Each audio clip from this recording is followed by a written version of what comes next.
This is what happens when you watch my channel and you don't subscribe. You get stuck in a table. Don't get stuck in a table. Subscribe today. What is going on YouTube? This is Jim back with another video here to talk to you guys today about Hello Neighbor 2. This game actually just launched a few short weeks ago at the beginning of December 2022 as part of its full release. I know there was a lot of earlier releases and betas and alphas and all that stuff. I wasn't part of the testing of this game, so I just jumped into it on Game Pass. I got around to playing it today. I beat it, and I have plenty of thoughts about it. What you're looking at is some ultra-wide game footage from a section of the game. This game is very similar to the first. If you've played the first one at all, or you are familiar, vaguely with the kind of genre, this is actually billed as what they call survival horror. I am not seeing the horror part of it at all. It's a puzzle game. It basically involves you breaking and entering into various businesses and homes around this community in a search for clues. And this is a direct continuation of the first game, but have you not played the first game, you're really not missing all that much. Basically, the character who's the evil guy in the box art, Mr. Peterson, is still up to no good, and you are a local television anchor, reporter, or news guy, and you are here to kind of investigate the mystery to understand what is going on. And it leads you across various locations and lots of puzzles to solve as you try to piece together the mystery. Do you piece together the mystery? No. And I think that is the biggest frustration of this game, because outside of the ridiculously amazing aesthetics and such a really cool, distinct art style that reminds me almost of something like out of Ren and Stimpy or something. It's just everything is very off, but it's stylized so well and so beautifully. Outside of that amazing art style, the graphics are not great. The AI is not great. The puzzle solving is not great. So you're really playing this to kind of see what happens in the story. And I'm here to tell you now, one, it ends on a cliffhanger, and two, I don't think it resolves what it set out to do initially, which makes me wonder, why does this game even exist? And it kind of makes sense why it's on Game Pass at launch, because I don't really feel like this is a game that if you went out and bought it on day one, you'd be happy with it. And I don't feel like this is a game that's really warranted tons of attention. And after playing the first one, it seems like they continue to miss the mark, which is frustrating, because survival games and these explorative puzzle games where you're not supposed to be in places and you have to solve these elaborate Rube Goldberg-esque puzzles where you have to do so many things, escape the room style to find a mystery to move on, doesn't have a rewarding payoff in this game at all. And that's so frustrating, because I could tell that the developers really did, at least in their own promotional material, try to emphasize that this game was so different than the first one, and that it had so much, smarter AI and better puzzles and better controls. And I'm here to tell you that that's not true. This remains a janky, weird, broken, busted game. I cannot tell you the number of times that things were lost in my game that had me reverting back to previous saves and had me backtracking my steps trying to figure out where things went. Because all the progress you make and all the things you find that are on your character are confiscated when you get caught. Now, there are AI floating around in each level. There's only one of them, but they're very, very aggressive at times and making noises like walking across floorboards or broken pieces of glass, even opening squeaky doors at times, will agitate them. They'll come running at you out of nowhere. And if they grab you, anything that you found in the level that you haven't utilized yet is lost.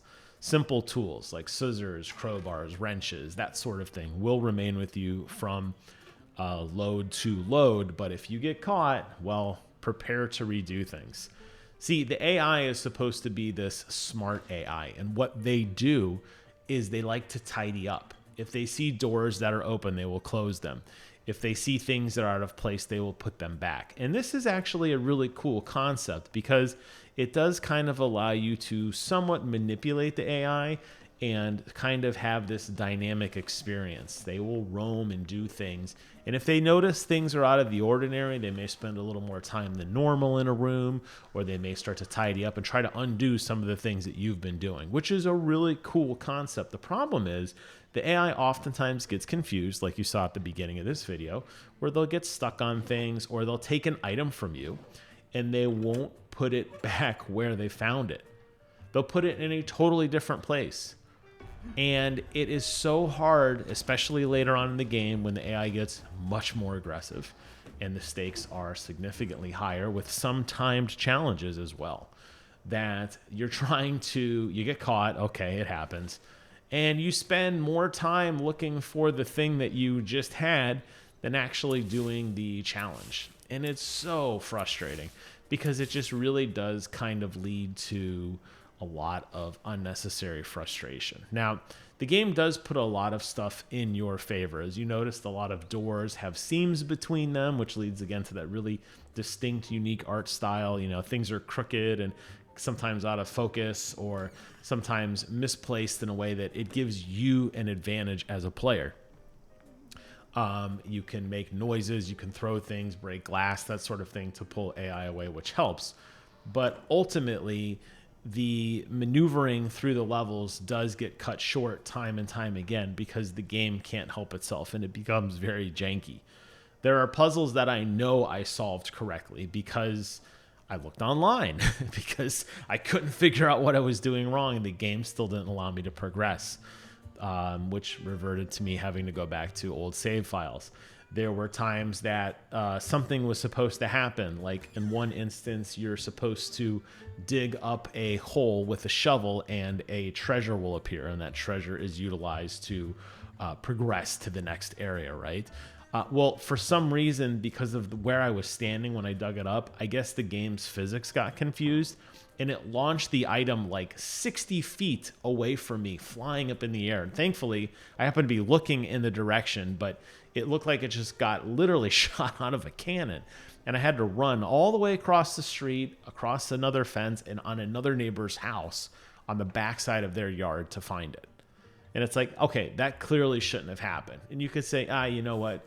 It's just a one-off. Games like this that are very dynamic with tons of moving parts and tons of moving pieces and dynamic AI, yes, this isn't going to happen. I understand. But that kind of thing happened to me constantly. Constantly, I was getting stuck and confused in places I shouldn't have been. And it just really takes away from the experience because, again, the goal of this is to progress the story, to see what is going on with Mr. Peterson, to figure out some of the mysteries of his backstory, and you just don't get that payoff ever. The other thing that's very confusing is each of the areas that you go to, like this bakery, for example, there's really no rhyme or reason why I'm basically committing like petty theft and basically vandalizing this poor woman's house or her bakery with, her home upstairs. There's really no reason for why I'm doing any of this other than the game just directs you in this. And it's this like kind of level-based system where it's logical that this is the next place to explore, but there's no reason why. And when you do get to the end of the level, the quote unquote payoff, the final thing that you're searching for, the ultimate clue, whatever, doesn't make sense. And the transition of going from one area to another area is just because the game is making you do it. So it seemed like they had all these interesting ideas like, let's go explore a mansion. Let's go explore a creepy museum. Let's go explore a bakery, whatever. But there was never really a reason as to why you were doing these things.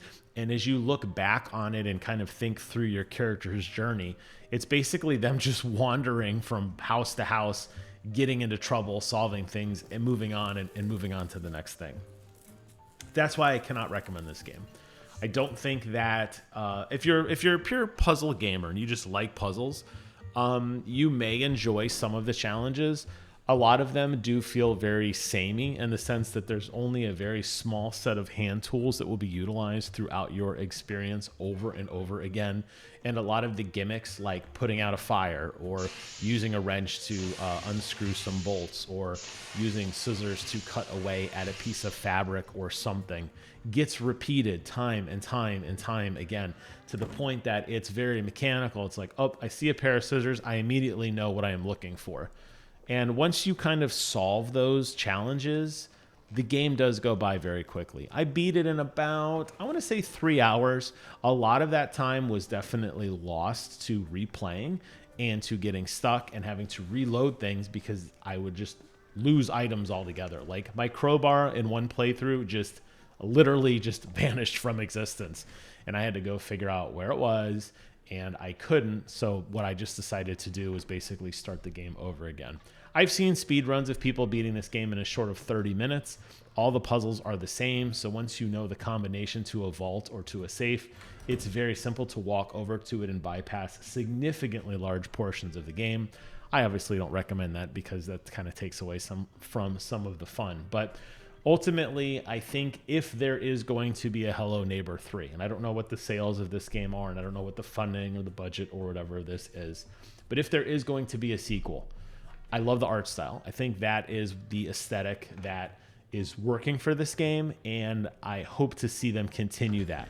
The performance was better, but it definitely can use some improvement. I did get a lot of stuttering and jittering on a 2080 Ti, which is unacceptable based on the fact that this is an Unreal 4 game and that it's not really pushing any graphical levels or anything at all. So graphics I'm fine with. I like the entryway of this smart AI. I think it can use significant work though. I think even having multiple AI in a certain area may be more beneficial for this game and may make more logical sense. But the ultimate criticism I can give, this game absolutely needs a better payoff, and it needs to make logical sense, and the motivation for your character and the motivation for the mystery and the resolution has to go beyond one kind of creepy looking guy, Mr. Peterson. It has to. If it can't do that, and I suspect a lot of people are going to bow out of this franchise after this particular entryway, I don't see this moving on into the future, and I think the developers need to make a very, very conservative effort to fix that problem. That wraps up my review of Hello Neighbor. Hope you guys found it interesting and informative. Thank you all so much for watching. Take care of yourselves, and until next time, I will see you guys on the other side.